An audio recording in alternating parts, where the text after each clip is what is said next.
अस्सलाम वालेकुम।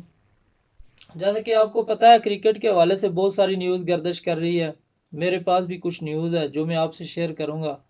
उससे पहले अगर आपने अभी तक चैनल को सब्सक्राइब नहीं किया तो सब्सक्राइब कर लें और बेल आइकन को दबा दें ताकि आने वाली नई वीडियो में आप मेरे साथ जुड़ सकें। पाकिस्तान और अफगानिस्तान के दरमियान दूसरे मैच में बड़े सनसनीखेज मुकाबले के बाद पाकिस्तान को जीत मिली।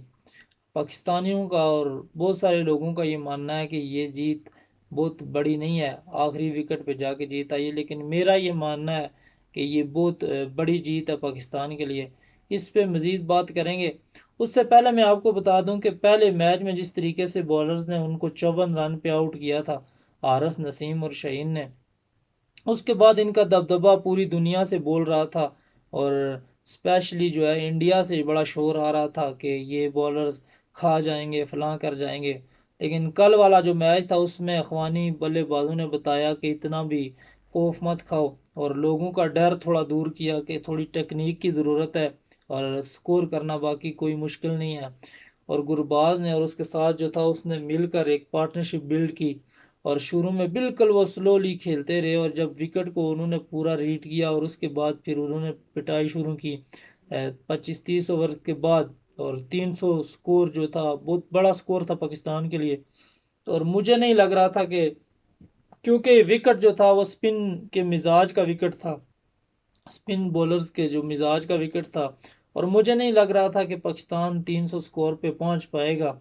लेकिन उसके बावजूद जो है बाबर और इमामुल हक ने एक बड़ी सॉफ्टली पार्टनरशिप लगाई और बड़े आराम से लग रहा था कि पाकिस्तान इस मैच को चेज कर जाएगा। 187 पे तकरीबन दूसरा जाके बाबर आउट हुआ और उसके बाद लगातार बैट्समैन आए और उन्होंने छक्के मारने की ट्राई की, ख्वाह वो रिजवान हो, अब्दुल्ला आगा सुलेमान था। तो ये सब आए और अपना उसामा मीर, तो इन्होंने बस आते ही प्लेट में रख के उन्हें विकेटें दी और ये चलते गए। उसके बाद शादाब ने जो है बड़ी आके स्पेशल इनिंग खेली और वो पिछले मैच में भी उसी ने इनिंग खेली थी और इस मैच में भी उसने इनिंग खेली और मैच को जाकर उसने करीब पहुंचाया और वहां से फिर नसीम शाह ने उसे फिनिश किया। हारिस का वहां पे बड़ा रोल रहा, उसने जो एक शॉट खेली जिससे 3 रन आगे और नसीम को स्ट्राइक भी मिल गया। और पिछले बार की तरह इस बार भी नसीम ने जो है इतिहास लिखा। तो ये एक बड़ी मज़ेदार जीत थी। हालांकि रात को कुछ लोग जो है सोशल मीडिया पे जो यूट्यूबर्स बैठते हैं या टीवी पे, सिकंदर रजा और ये लोग रो रहे थे कि ये पाकिस्तान की कोई जीत नहीं है और ये आखिरी विकेट पे जाकर 300 रन इन्होंने बनाया। लेकिन मुझे लगता है कि इन बॉलर्स के खिलाफ 300 रन करना एक बड़ी महारत है, जिस तरीके के अफगानिस्तान के स्पिनर हैं, और 6 की एवरेज से खेलना। और मज़ेदार बात यह है कि यहाँ पे बाबर और इमाम जो हैं वो बहुत स्लो नहीं खेले, एवरेज के हिसाब से एवरेज को मेंटेन करके खेलते रहे और ज़्यादा बड़ा प्रेशर नहीं आने दिया पीछे, जो पीछे लड़के आते हैं उन पे। तो ये एक बड़ी मज़ेदार बात थी। उसके बाद और मज़ीद जो रोला पड़ा हुआ था रात को टीवी पे, वो ये था कि शादाब को है जी डिसहार्ड किया जा रहा है और शादाब को जो है उसामा मीर को पहले क्यों भेजा गया और शादाब को जो पीछे बैटिंग कराई गई, इस हवाले से रोला डाला हुआ था कुछ लोगों ने। तो उन लोगों को पट्टों को ये नहीं पता कि यहाँ पे कप्तान जो है उसने अपना ट्रस्ट जाहिर किया है शादाब पे। अगर वही मेरे ख्याल से अगर शादाब ऊपर आ जाता और उसामा मीर जो था वो पीछे आ जाता तो पाकिस्तान मैच हार जाता, क्योंकि शादाब अगर ऊपर आउट होके चला गया होता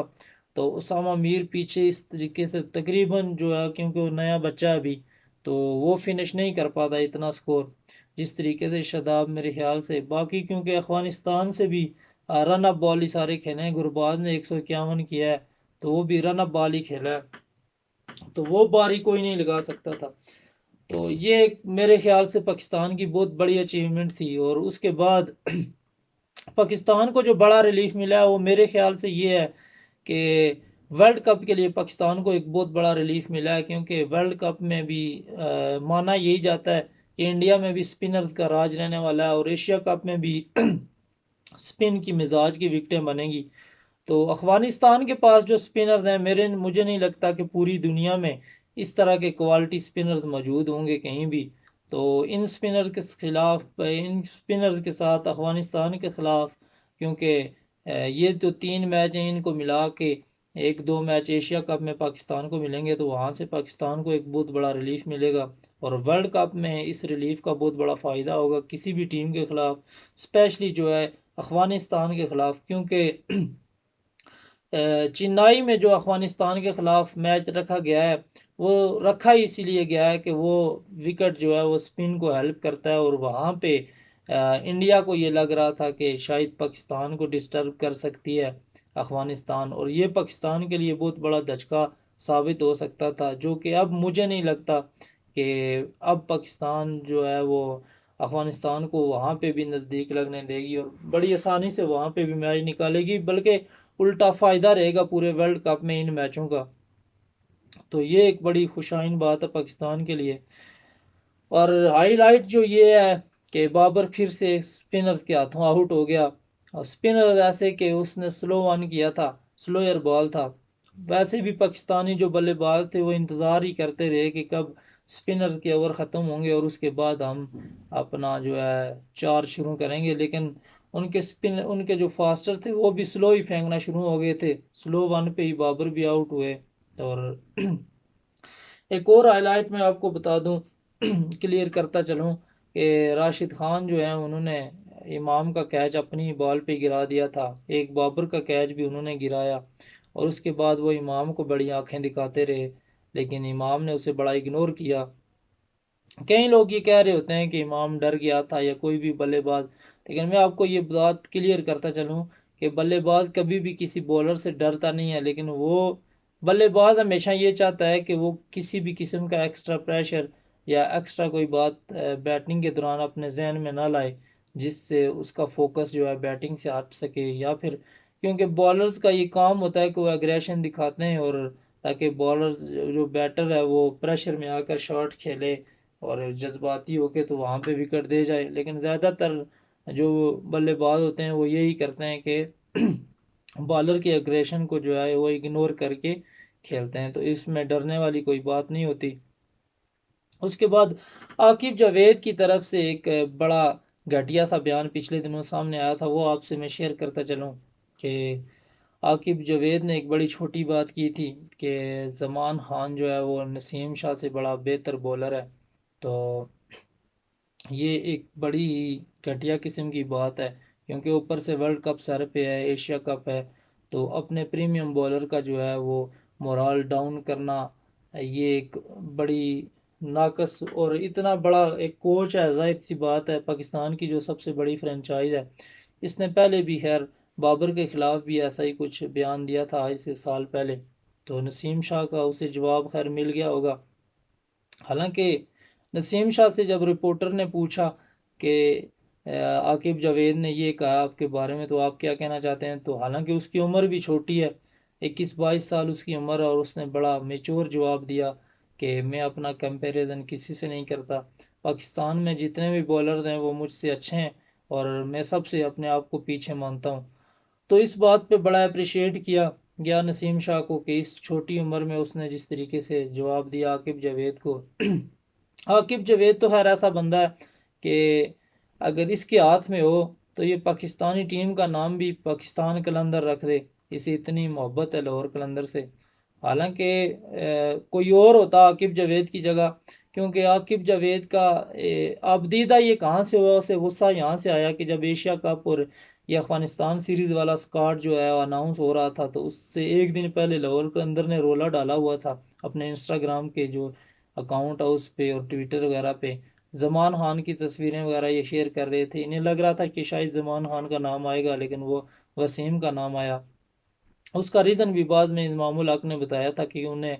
बैटिंग में थोड़ा टच हो वो बॉलर चाहिए था, क्योंकि वहाँ पे एंड तक मैच जाएंगे, तो इस वजह से जो है वसीम को सिलेक्ट किया गया। ये कहना बड़ा गलत है कि अपना जमान में पोटेंशियल नहीं है, जमान बड़ा डेथ ओवर का कमाल बॉलर है, लेकिन अभी उसके पास बहुत एज पड़ी है, बहुत उम्र पड़ी है, उसे आगे उसी ने खेलना है, पाकिस्तान को रिप्रेजेंट करेगा और बड़ा तगड़ा बॉलर है वो। लेकिन आकिब जावेद की जगह कोई और होता तो वो ये बयान देता कि सलमान जो है वो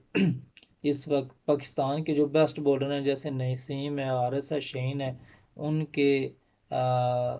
मतलब उनके साथ का बॉलर है, उनके मैच करती है इसकी पेस या इसकी पोटेंशियल जो है वो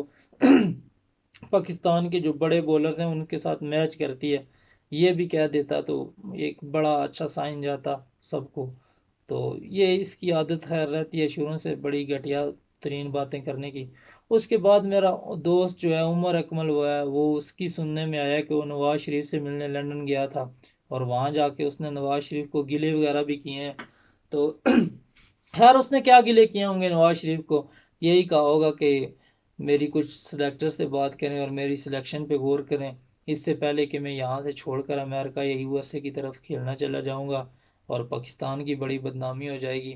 तो भाई तू चला जा, जहाँ इतनी बदनामी हमारी हो गई है तो थोड़ी और हो गई तो क्या फ़र्क पड़ता है। तो